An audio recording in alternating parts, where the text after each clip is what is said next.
नमस्कार दोस्तों, आप देख रहे हैं लोक निर्णय में अरविंद कुमार। मैं इस समय पंत विश्वविद्यालय के नाहे भवन में मौजूद हूँ।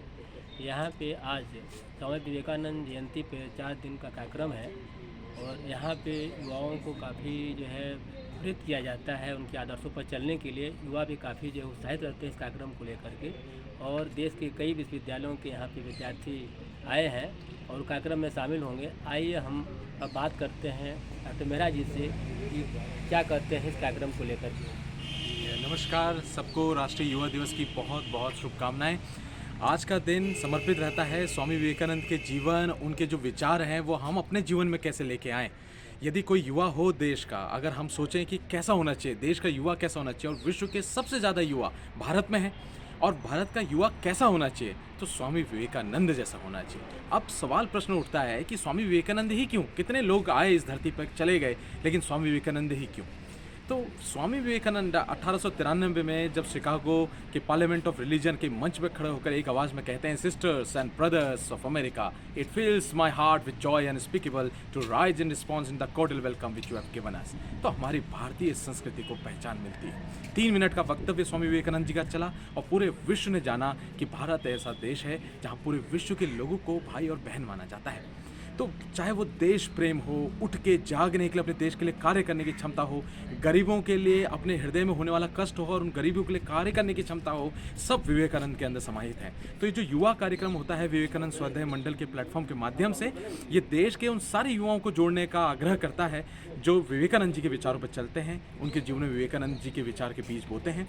ये कॉन्फ्रेंस होता है 2 दिन का, जिसमें बच्चे अपने अपने आइडिया जो आज के समय पे है, जैसे इस बार का थीम है cultural roots and digital innovations, तो इसके बेसिस पे अपने पेपर प्रेजेंट करते हैं, अपने आइडियाज़ देते हैं कि देश को हम आगे कैसे लेके जाएंगे।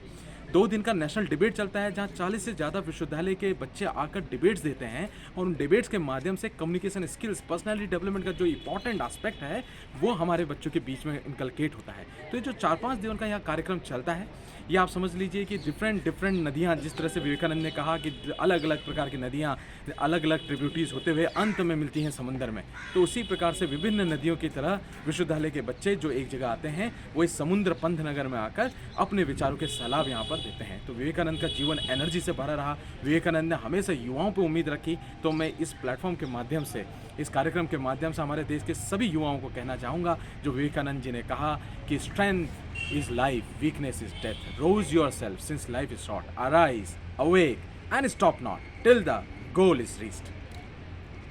कि शिकागो धर्म जो है संसद की बात कही कि विश्व में इस भाषण को ऐतिहासिक रूप में क्यों लिया जाता है? बहुत ही बेहतरीन आपने उपयुक्त प्रश्न पूछा कि ये भाषण इतना विख्यात क्यों हुआ। 2-3 बातें हैं। मात्र स्वामी विवेकानंद जी की वाक्पटुता, कम्युनिकेशन स्किल्स का सवाल नहीं है, वो तो उनके अंदर कूट के भरी थी, प्रतिभा के धनी थे विवेकानंद। बात यह है कि जो उस भाषण तक, वहाँ मंच तक पहुँचने का जो कष्ट स्वामी विवेकानंद जी ने झेला, स्वामी विवेकानंद जी का जो जीवन पूरा डेडिकेटेड रहा रामकृष्ण परमहंस से मिलना, किसने कष्टों के साथ वो रामकृष्ण परमहंस जी से मिले, वो सारे कष्ट झेलते हुए रामकृष्ण परमहंस जी ने नरेंद्र नाथ दत्त, जो उनको असली नाम था, उनको विवेकानंद परिवर्तित कर दिया, ज्ञान दे दिया, ध्यान दे दिया, दिशा दे दी और ये कहा कि मैंने भगवान को देखा है और मैं तुम्हें भी दर्शन करा सकता हूँ। ये प्रश्न बड़ा विचलित करता था विवेकानंद को जीवन भर, कोई जवाब नहीं दे पाया, लेकिन रामकृष्ण परमहंस ने जवाब दिया। वहाँ से संघर्ष स्थापित हुआ। फिर स्वामी विवेकानंद जब सन्यासी बने तो पूरा भारत अपने पैदल पदचिन्हों से नाप लिया।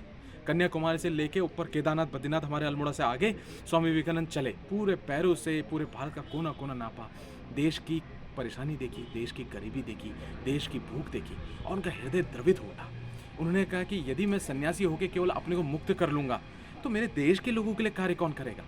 तो देश के लोगों के कार्य करने के लिए उन्होंने इतना अच्छा कार्य ये किया और अपने को अपना जो ज्ञान अर्जित किया उसको शिकागो के मंच से पूरे विश्व को दे दिया। वो स्पीच केवल एक कम्युनिकेशन नहीं है, वो स्पीच में आप अगर देखेंगे 3 मिनट का स्पीच है।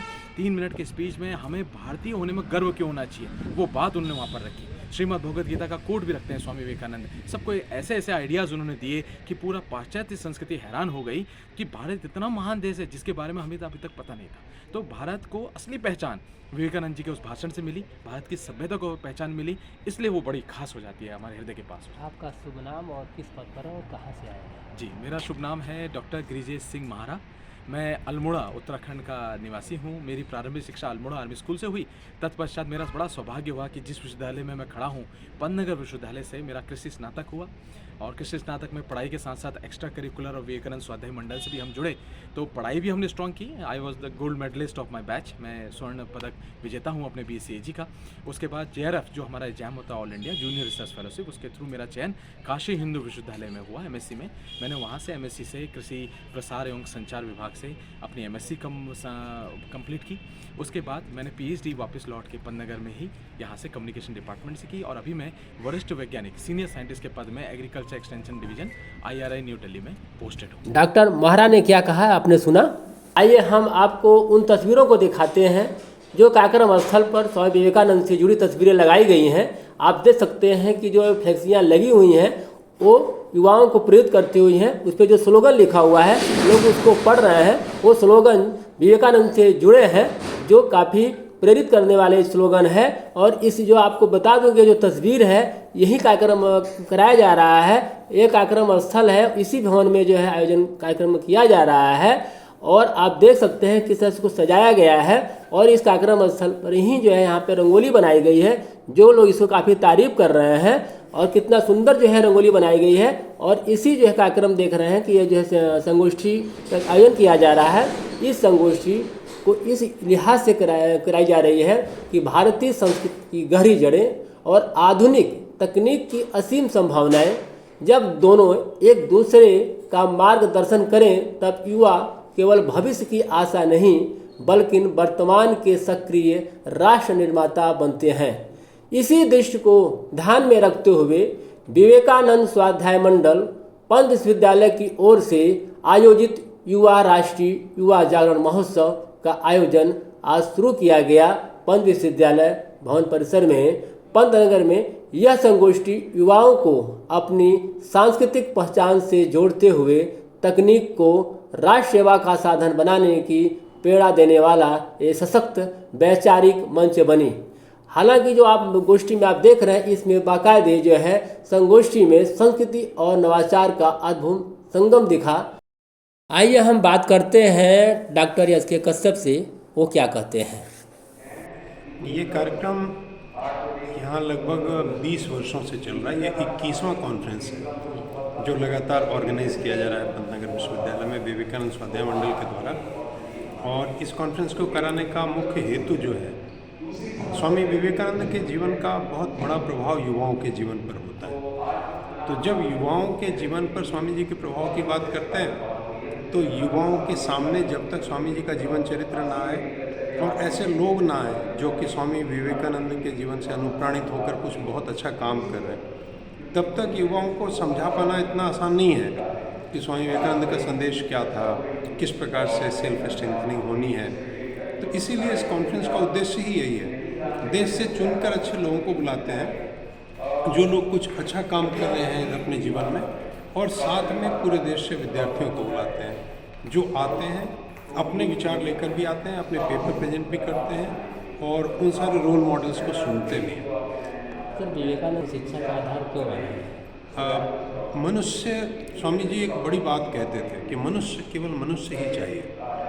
अब इसके पीछे का उनका भाव ये था, वो ये कहते थे कि अगर केवल इन्फॉर्मेशन पास करना, जानकारी देना शिक्षा का उद्देश्य हो जाए तो मनुष्य चलती फिरती लाइब्रेरी हो जाएगा। उसके मुकाबले में वो हमेशा इस बात को कहते थे कि जो ये इन्फॉर्मेशंस हैं ये नॉलेज में बदलना चाहिए, नॉलेज विजडम में बदलना चाहिए, तभी मनुष्य का निर्माण होगा। तो इसीलिए मनुष्यता पहले पैदा करना, मनुष्यता पैदा होगी तो सिटीजनशिप पैदा होगी, मनुष्यता पैदा होगी तो मनुष्य के अंदर आत्मविश्वास पैदा होगा, मनुष्यता पैदा होगी तो निर्णय करने की क्षमता पैदा होगी, मनुष्यता पैदा होगी तो जीवन में कभी कोई नकारात्मक कार्य नहीं होगा, हाथों से सकारात्मक कार्य होगा, कुछ अच्छा कार्य होगा।